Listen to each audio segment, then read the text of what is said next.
Me contacta Clau y me dice: profesora, estoy recién trabajando en un COSAM y estoy muy complicada porque la jefatura me exige hacer diagnóstico.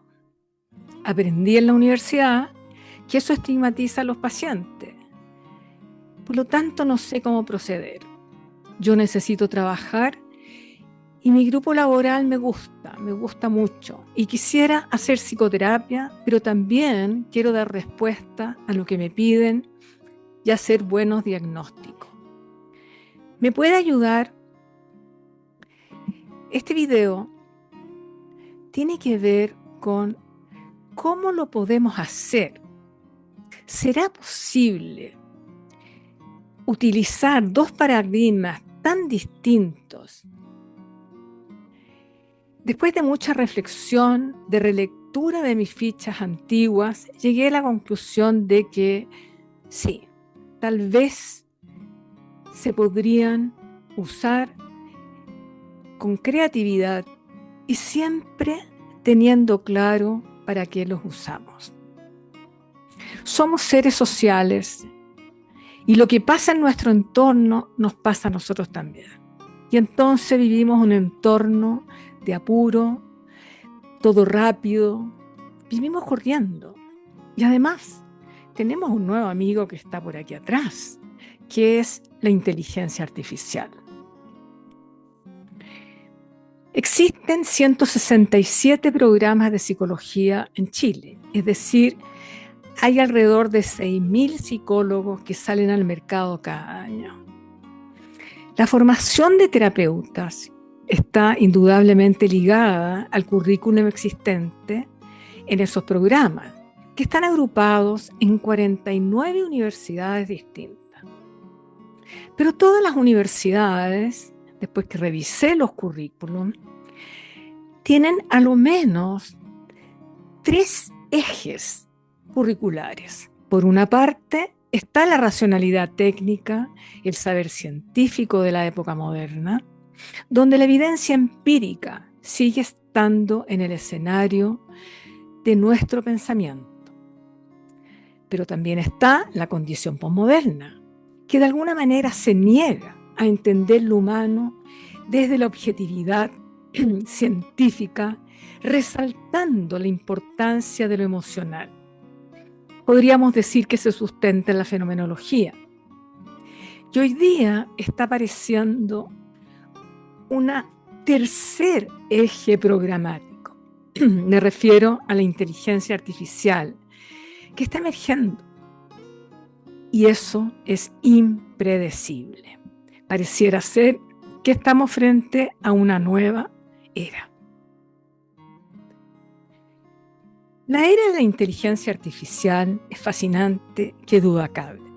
Hoy día no solo sirve como asistente para dar hora, para agrupar datos.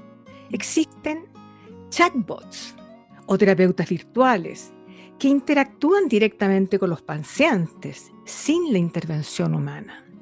Esas aplicaciones de salud mental usan algoritmos para dar contención, para practicar habilidades emocionales y conductuales y que también son expertos en psicoeducación.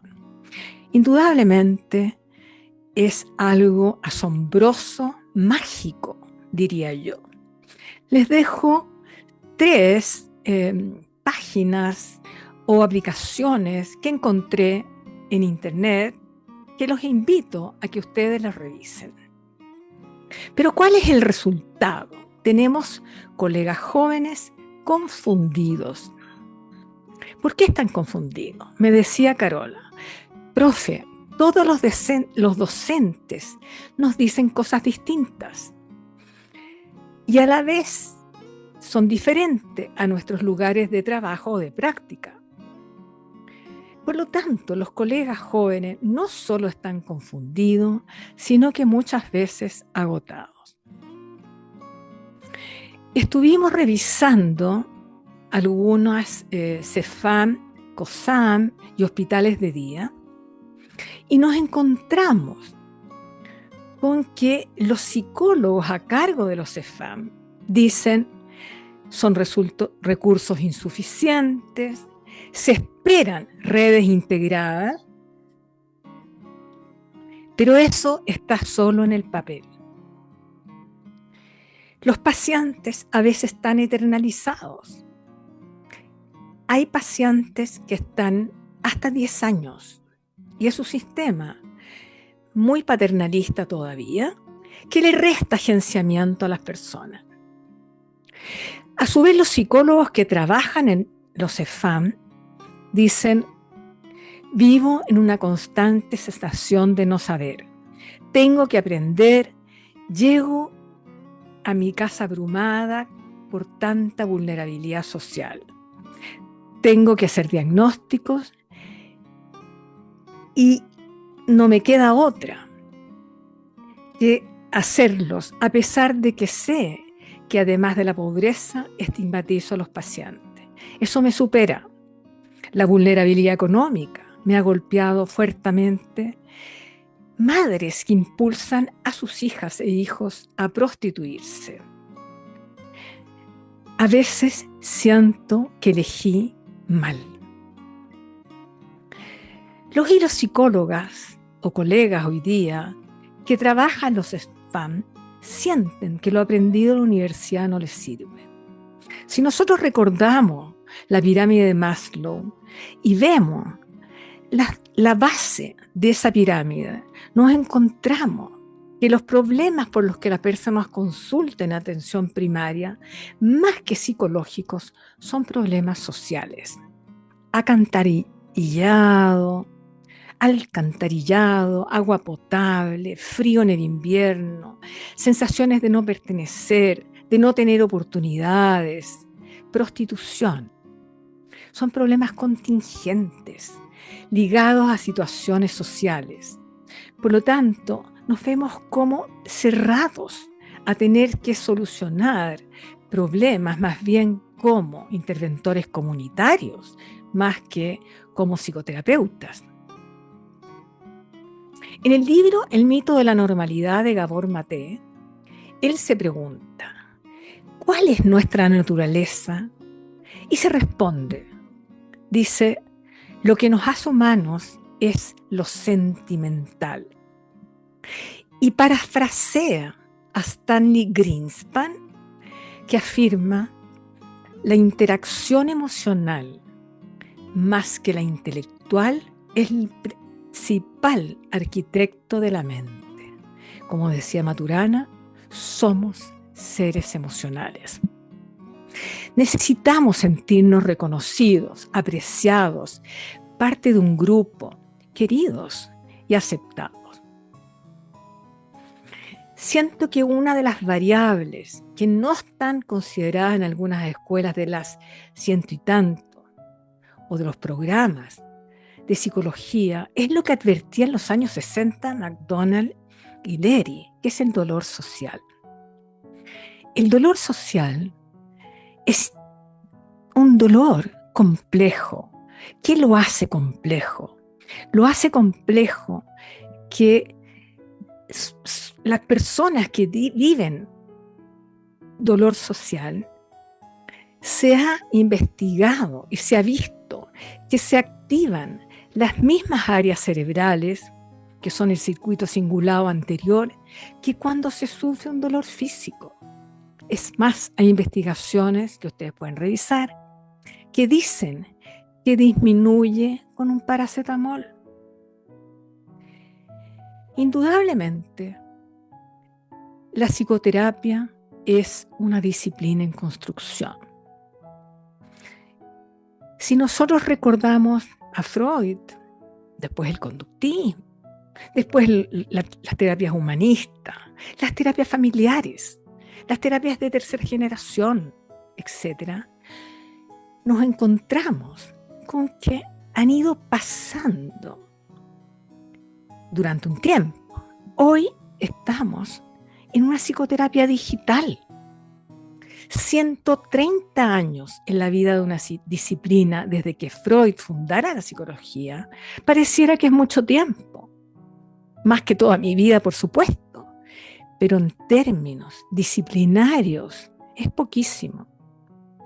La filosofía de donde se desprende la psicología lleva más de 2600 años. La medicina, que también nos acompaña, es una profesión milenaria. ¿Qué significa que es una profesión milenaria? Si nosotros vemos sus orígenes en las prácticas de Mesopotamia, hace unos 6000 años. O sea, estamos hablando de mucho tiempo. Por eso yo digo que la psicoterapia, sobre todo, es una disciplina en construcción. No existen certezas.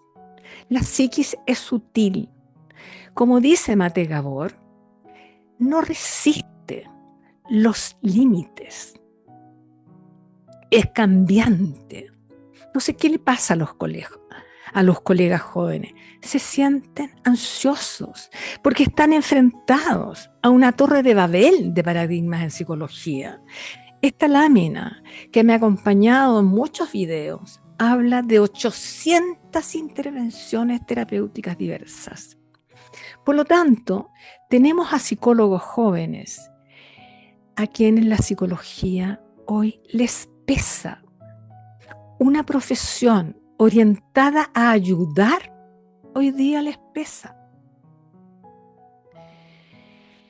Son muchos los problemas que hay en atención primaria, pero uno de los que a mí me llama la atención es que los psicólogos y psicólogas jóvenes se responsabilizan a sí mismos.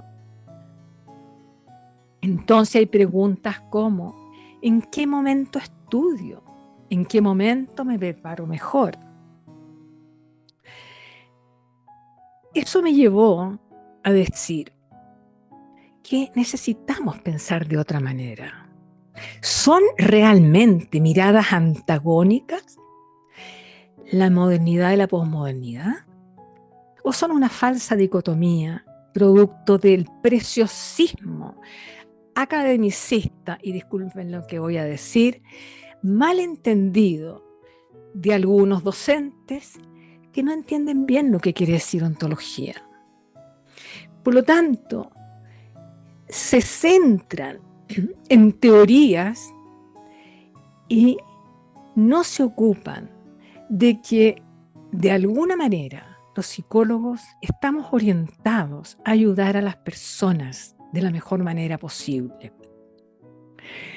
Indudablemente, el giro narrativo puede ser de utilidad, pero también otras y muchas de los paradigmas o las teorías. Pero las personas consultan porque algo en su vida les duele. No hacen la distinción entre, yo no creo en los diagnósticos, o la terapia cognitivo-conductual, o la gestáltica, o la narrativa. No hacen esta distinción. Generalmente llegan, necesitamos solucionar nuestros problemas. Tengo que dormir, cuidar a mis hijos, rendir en el trabajo. Estoy abrumada, ayúdeme. Podría filosofar mucho al respecto, pero creo que sería inútil. No quiero que se entienda que cualquier cosa puede ser posible, sino que la pregunta a la que yo invito sobre todo a los jóvenes es, ¿para qué elijo un camino u otro? Hay veces que los diagnósticos sirven y hay veces que no, y hay otras veces que también los podemos juntar. La pregunta que me hice fue, ¿cómo integrar estas dos miradas distintas? Es cierto que vienen de paradigmas diferentes, pero ¿será que una la aporta a la otra? He dado muchas batallas en estos 55 años y una de esas fue tratar de modificar la historia de los diagnósticos, pero perdí. En la época que fui presidenta de la Sociedad de Psicología Clínica, créanme que hice lo imposible, pero la batalla la perdí. Por lo tanto, Mi idea es establecer un nexo entre los diagnósticos y las narrativas, no como oposición, sino como colaboración. La modernidad y la posmodernidad indudablemente se pueden sumar. Diagnósticos y narrativas son formas distintas de enfrentar esta maravilla que es nuestra psiquis. Y mire cómo lo digo, en vez de decir lo que está en todo el cuerpo. La pregunta es, ¿para qué? ¿Cómo lo hacemos? El diagnóstico surge como una herramienta derivada de la mirada moderna, sí, para clasificar, para ordenar y dar nombre a los fenómenos psíquicos cuando dolían. Permite la comunicación profesional, la investigación, el acceso a tratamientos y además asignar recursos en políticas públicas. Son el resultado de una evaluación clínica sistemática cuyo objetivo fue clasificar. Por supuesto que está el riesgo en reducir la complejidad de la persona a una narrativa, a una categoría, disculpen. La narrativa va por otro sendero. Se desprende de lo que hemos llamado la condición posmoderna, específicamente el construccionismo social. Pone el énfasis en las historias que las personas construyen sobre sí mismas. Invitan a una comprensión contextual, relacional, situada del malestar. La biografía cumple un rol protagónico. ¿Cómo te duele? ¿Dónde te duele? Su riesgo es perder precisión clínica. También puede implicar desconocimiento de la dimensión psicopatológica. Hace 3 años atrás, la hija de un paciente de 72 años, a quien yo me había preguntado, yo la había derivado a un antiguo, ya más viejo psicólogo que había trabajado muchos años conmigo. El paciente tenía dificultades de concentración, de memoria, trastornos del sueño, fatiga y falta de energía, irritabilidad, hipervigilancia. Estaba en una atención constante, como hiperatento, llanto fácil, sensación de estar de más, desesperanza, pesimismo y sentimientos de inutilidad. En ese momento yo lo diagnostiqué, yo hice el diagnóstico con un trastorno mixto ansioso-depresivo. Era imposible que él estuviera tranquilo. Yo salía de viaje, estaban muy apurados de ver qué pasaba y por eso lo derivé. ¿Qué pasó? La persona a quien se lo derivé, que es un antiguo terapeuta hombre con quien yo trabajé muchos años, encontró que el diagnóstico era un absurdo y que habían otras cosas que estaban funcionando. Y se olvidó que esos síntomas combinados que producen una intranquilidad significativa afectan no solo el funcionamiento diario con esta sensación de hipervigilancia, sino que están causados por dificultades neuroendocrinas y por una hiperactividad del sistema nervioso noradrenérgico, disculpen, en un paciente de 72 años. Cuando yo volví del viaje, la persona que me pidió que yo lo derivara me dijo, ¿sabe qué? Mi padre murió. Tenía 72 años y el corazón no le resistió. Yo creo que los diagnósticos muchas veces nos ayudan. No solamente nos ayudan, como en el caso que les acabo de nombrar, porque pueden ser una voz de alerta. Un diagnóstico a tiempo da luces de una futura desenlace de una enfermedad. Ahora, si bien el diagnóstico ofrece un mapa general, la narrativa aporta la voz y el sentido personal. Yo invito a no elegir entre clasificar o comprender, sino cómo articulamos estos lenguajes. Uno describe, pero también predice algunas enfermedades cuando el sistema nervioso no está intacto. Y el otro humaniza. El terapeuta narrativo sistémico puede usar el diagnóstico como un punto de partida, digo yo, para entender cómo está funcionando lo biológico. Si está todo ok, seguimos adelante.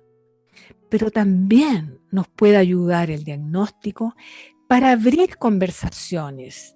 Por supuesto, no como un cierre de significado. El diagnóstico puede focalizar, quise poner ahí esa imagen de un foco hacia qué es lo que le preocupa a la persona. El TOC, la bipolaridad, la depresión, el síndrome ansioso, ¿por dónde me voy? ¿Una personalidad limítrofe? La pregunta desde lo narrativo es, ¿qué lo lleva a consultar hoy? ¿En qué dominio de existencia esto le molesta? ¿Con qué o quiénes se da con más frecuencia?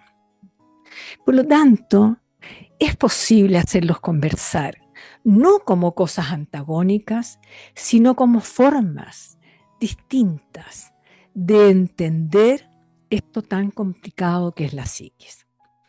Veamos el trastorno límite de personalidad. ¿Qué es el trastorno límite de personalidad? Una persona que tiene inestabilidad emocional, relaciones personales inestables, mantener relaciones les cuesta, miedo al abandono, autoimagen negativa, impulsividad, autolesiones y tendencias suicidas. Así más o menos se describe. Pero mírese qué interesante. Esos síntomas nos llevan a decir que es un trastorno límite de la personalidad. ¿Y por qué es trastorno límite de la personalidad? Porque tiene esos síntomas. Yo recuerdo cuando Sergio Llulis me sacó a la pizarra en los años 60 y me dijo, o sea, tú trabajas con tautologías. Por supuesto que no trabajamos con tautología, porque la tautología es una abstracción, es un rótulo. ¿Con qué trabajamos, digo yo? Veamos, esto es una cosa muy sencilla, por supuesto que es un ejemplo, pueden haber muchos más. ¿Qué se hace con la inestabilidad emocional? A ver, se le pregunta a la persona, ¿frente a quién? ¿Con quiénes? ¿Cuándo te pasa? ¿Para qué te ha servido? Porque si no, lo habría dejado de hacer. Las relaciones inestables. Cuéntame de tus relaciones. ¿Cuánto duraste la última vez? ¿Cuándo tendrías que durar para decir que una relación es estable? ¿Para qué quieres relaciones estables? Etcétera. Miedo al abandono. A ver, ¿quién o quiénes quisieras que no te abandonen? ¿Cómo enfrentaste el último abandono? ¿Qué aprendiste? ¿Qué fortaleza te dio? La autoimagen negativa. ¿En qué dominio de existencia no te gustas? ¿No te gustas físicamente? ¿Cómo piensas? ¿Dónde te gustas? La impulsividad. ¿Frente a quién? ¿Cuándo te ha pasado? ¿A quién afecta más eso? ¿Quién se queja? ¿Quién encuentra o te dice que tú eres impulsiva? ¿Será que además eres alguien que tienes una reactividad en el sistema nervioso que te llama mucho la atención cualquier cosa? Las autolesiones. ¿Cuántas veces has pensado que la vida te cuesta? ¿Has pensado alguna vez, en querer morir? ¿O quieres cambiar cómo has estado viviendo la vida? ¿Qué es distinto? No sé si la gente se quiere morir o quiere cambiar en lo que está. Y la pregunta que yo siempre hago, ¿con qué te gustaría empezar a trabajar? Porque si vino a consultar porque algo en algún dominio de existencia hoy día le hizo ruido. El posmodernismo y la modernidad para mí son una falsa dicotomía.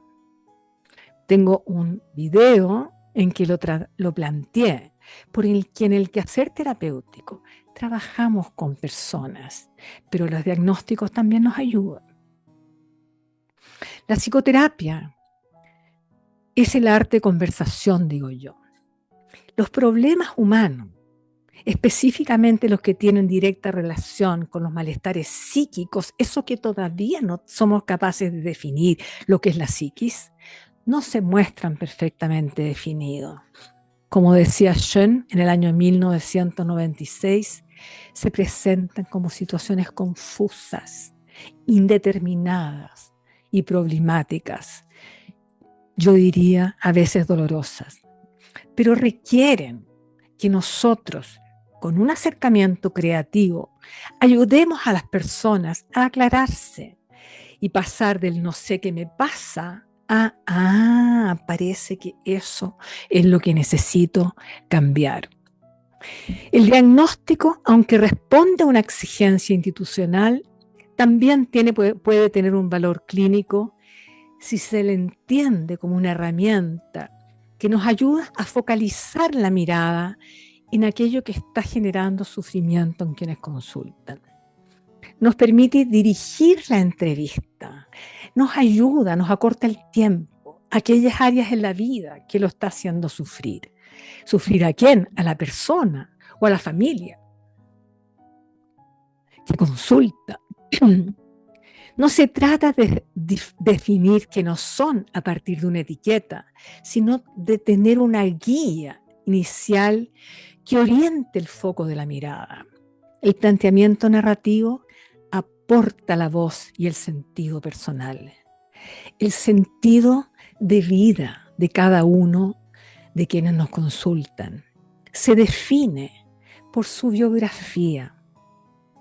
Le da protagonismo al sistema consultante, pone énfasis en las historias que las personas construyen sobre sí mismas, cómo las construyen, con quiénes, invitando a una comprensión contextual, relacional y situada del malestar. Querida Clau, espero que esta reflexión te sirva y te ayude a ti y a otros colegas jóvenes. La psicoterapia indudablemente tiene metas que cumplir y objetivos a lograr, pero cada uno de nosotros lo hace de acuerdo con sus teorías, pero también conversando con los sistemas que nos demandan.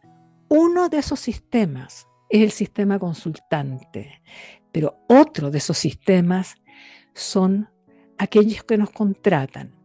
Quienes nos contratan, nos piden, no saben de esto o a veces sí saben y creen que la ciencia todavía podría dar respuesta y quién sabe, tal vez en un futuro que yo no voy a ver, pero a lo mejor ustedes sí, nos puede dar luces de esta maravilla que es la psiquis humana. Muchas gracias. Eso fue lo que hoy día quise compartir con ustedes. Espero que les sea de utilidad, porque realmente la psicoterapia es fascinante. Es fascinante cuando alguien al final de una sesión nos dice muchas gracias. Y yo les digo gracias a usted por abrirme su corazón.